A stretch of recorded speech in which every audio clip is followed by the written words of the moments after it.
சுபஹானல்லாஹ் தம்லஉல் மீசான். ஸல்லல்லாஹு அலைஹி சொன்னாங்க, அந்த சுபஹானல்லாஹ் நம்ம சொல்றோம் சுபஹானல்லாஹ் சுபஹானல்லாஹ்னு சொல்றாரா இல்ல பாதியை முழுங்கி சொல்றானே தெரியல.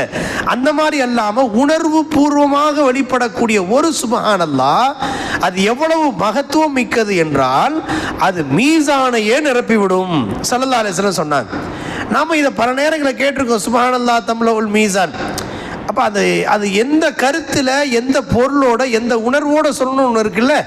ஸல்லல்லாஹு அலைஹி வஸல்லம் புகாரியுடைய கடைசி ஹதீஸ், அந்த ஹதீஸை சொல்லி தான் முடிக்கிறாங்க இமாம் புகாரி.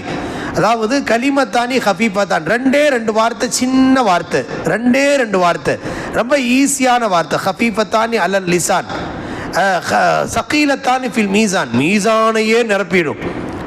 ஒரு மனுஷனுடைய 60 வருஷ பாவத்தை ஒரு தட்டில் வச்சு இந்த 2 வார்த்தையை தூக்கி கொண்டு வச்சா மீசான் நிரம்பி போயிடும், நன்மையே நினைஞ்சு போயிடும்.